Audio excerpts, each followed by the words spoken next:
Hey guys, welcome to day 12. Today we're going to learn how to solve multi-step inequalities. So last class you had your test on equations and we're just moving on, kind of adding on to what we've been doing. And now we talk about inequalities. If you recall an equation has an equal sign, an inequality will have a greater than, a less than, or greater than equal to, or less than equal to symbol. Okay, so we started with our warm-up. If you haven't been in class today, you might want to take the warm-up from Schoology and try it out, and then I'm just going to go over it right now. So if we graph x is greater than or equal to -2, if you recall from last year, greater than or equal to means you're going to have a colored-in circle on your number line. So we're going to start at 0 and we're going to go to -2 here. I'm going to make that colored in circle, and since x is greater than -2, okay, any values greater than -2 would go to the right. Okay, the second one, it says 5 is greater than x. Okay, what I prefer to do is to always have my variable on the left. So I'm going to rewrite this as x, and you kind of read backwards. You flip it and say x is less than 5. Okay, those two inequalities are equivalent. So when I go to graph it, if I have a 0 here, whoops, and a 5 here, okay, I know it's just less than, so it's going to be an open circle right here, and less than is going to go to the left here. Okay, so I find that sometimes when you don't flip it, you think the greater than symbol here, 5 is greater than x, and you make the line go the wrong way. Okay, but if 5 is greater than x, you notice it is everything that is actually less than x. Okay, so our x is less than it, less than 5. Okay, the open circle means it does not include the value 5. If it was colored in, it would include the 5. All right, so with number 3, we had a one-step equation, so I'm going to start by subtracting 4 from both sides. And I end up with x is less than or equal to -5. Okay, so here's 0 on my number line. I'm going to go to -5. And because it's less than or equal to, I'm going to make a colored in circle. All right, and it's less than, so I'm going to go to the left. Okay, anything less than 5. All right, and then the fourth one, okay, this is where we're checking to see if you remember, you're going to divide both sides by a negative. When you do that, you've got to remember to flip this inequality symbol. So this would become x is greater than -5. All right, so here's my 0. If this is -5, it's going to be an open circle, and it's going to be anything greater than it. Okay, so that should get you thinking about what we're doing today. All right, so take out your notes. Homework last night was 11B.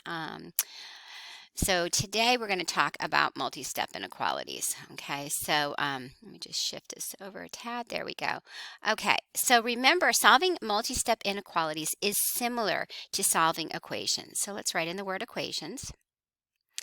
All right, and the only difference is that you have an inequality symbol. Remember, inequality symbols, less than, greater than, less than, equal to, greater than, or equal to, instead of an equal sign.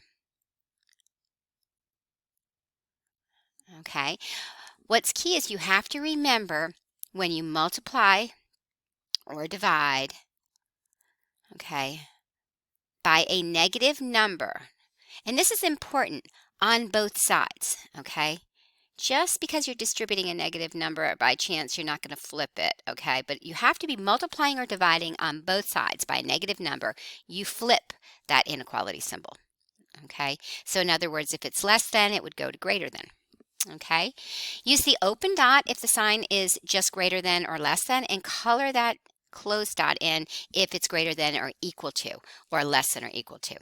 All right, we're going to remember our little acronym that we did for solving equations, DC-MAM. We're going to distribute, combine our like terms. We're going to move the variable to one side. We're going to add or subtract, and then multiply or divide.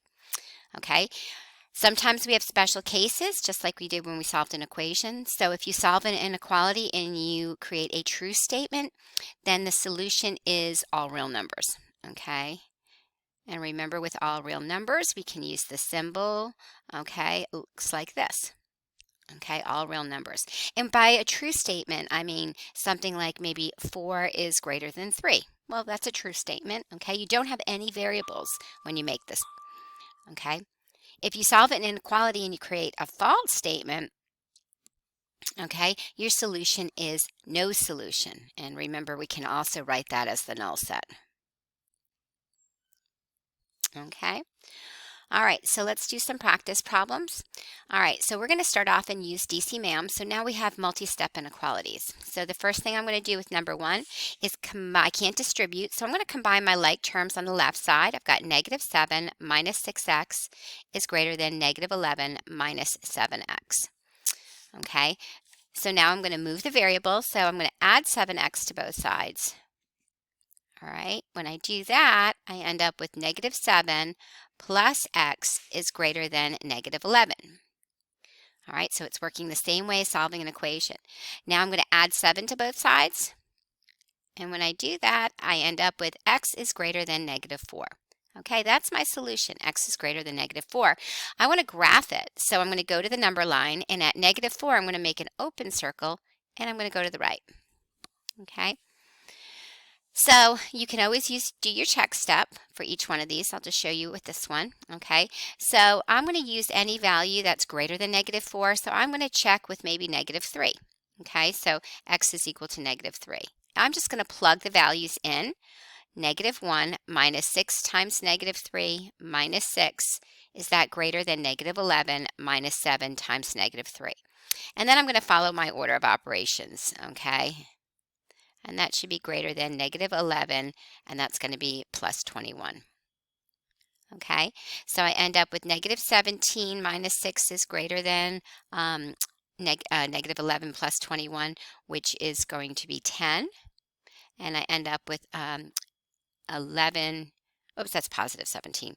Sorry about that. Okay, so should be a positive 17 minus 6. So positive 17 minus 6 is going to be 11, and 11 is indeed greater than 10. So that's true. Okay, another way that you can check it is to actually look at Desmos. Okay, so if you pull up Desmos, okay, I'm going to pull up the graphing calculator here. All right, and for this example, I'm going to actually just make sure I can get it into the window here so you can see it. That didn't work. All right, let's make it a little bit bigger. Okay. Here we go. All right, so it's flying away on me. That's not good. Okay, so if you notice, all right, here, I'm going to pull this on over. This is not cooperating today. All right, there we go. Nope, not cooperating. All right, well, I'm going to do this later and show you the Desmos site. Let's move on with our examples, okay? I'll leave that. Okay, so number two, okay, we're going to start out by distributing. So I'm going to take -5n plus 6, and it's greater than or equal to -35n plus 42 minus 6n. Okay, so I started off distributing. Again, DC MAM. Okay, I'm going to combine my like terms. There's nothing I can do on the left. All right, but on the right, I can combine -35 and -6, and I get -41n plus 42. Okay, and then I'm going to move the variable by adding 41n to both sides. All right, and when I do that, I get 36n plus 6 is greater than or equal to 42. And then when I subtract 6 from both sides, I end up with 36n is greater than or equal to 36. All right, I'm going to then divide both sides. And again, it's by a positive number, so I don't need to flip it. So my n is greater than or equal to 1. Okay, so that's my answer. I go to 1 on the number line, and I look up greater than or equal to, so I'm going to color in that circle, and it's greater than, so it's going to go to the right. All right, we're going to try a few more. So I've got 6 minus 24n minus 28, so I started off and I distributed. Okay, -4 times 6 was my -24, and then I have a -28. I'm going to combine my like terms, so 6 minus 28 is a -22, minus 24n is going to be greater than or equal to 122. All right, I'm going to add my 22 to both sides. When I do that, I end up with -24n is greater than or equal to 144. And then I'm going to divide. Notice I am dividing both sides by -24. So what's really important here is that I flip that inequality symbol. So my n is actually going to be not greater than or equal to, but less than or equal to -6. Okay, so that's my solution. I go to -6 on the number line. I'm going to make it colored in, and I'm going to go to the left. Okay, so it's less than. All right, number 4, I can't distribute, can't combine any like terms, so I'm going to start out and move this variable. All right. I sometimes see some mistakes here when you're saying a minus 8a. If you need to put a 1 in there, okay, 1 minus 8 is negative 7a. Minus 6 is less than 15. All right, I'm going to add the constant 6. So I get negative 7a is less than 21. And now when I divide by that negative coefficient, or negative 7 on both sides, again, I need to flip the flip the inequality symbol. So my a is going to be greater than negative 3. There's my solution. I go to negative 3 on the number line. It's going to be an open circle, and it's going to go to the right. Okay. All right, so a couple of special cases in number 5 and 6. All right, so number 5, when you distribute, you're going to get 3 minus 6x, and that's going to be greater than 3 minus 6x. So when I move the variable to the right, I'm going to add 6x, and this is a case where the 6x's cancel out on both sides, and I'm left with 3 is greater than 3. Well, 3 is not greater than 3. It's greater than or equal to, but it's not greater than, so this is a false situation. So this is an example of no solution. So you can write this as no solution, okay, or the null set, and there will be no graph for this because we can't graph anything that doesn't have a solution, okay? Whereas with number 6, when you distribute, you get your negative 10 minus 12n is less than 48 minus 12n. I'm going to add 12n to both sides of the equation, or inequality, not the equation, my apologies. Okay, it cancels out, and we're left with negative 10 is less than 48. Well, think about it. Negative 10 is less than 48, so that's a true situation. That means our solution is all real numbers. Okay, and again, we can either write it out like this, all real numbers, or we can write it as the symbol, all real numbers. Okay, so when we do graph all real numbers, this is important. You're going to make a number line, okay, and the line above it is going to be both positive and negative. It's going to include every value. Okay, there's no break in it. It goes all the way, includes all the values. Okay, so what I'd like you to do right now is pause the video, okay, and try 7 and 8. Okay, if you'd like to go ahead and try the challenge problem, you're welcome to do that. And I invite you to now go to the key in Schoology for 12A and check your answers. Okay, good luck. Bye.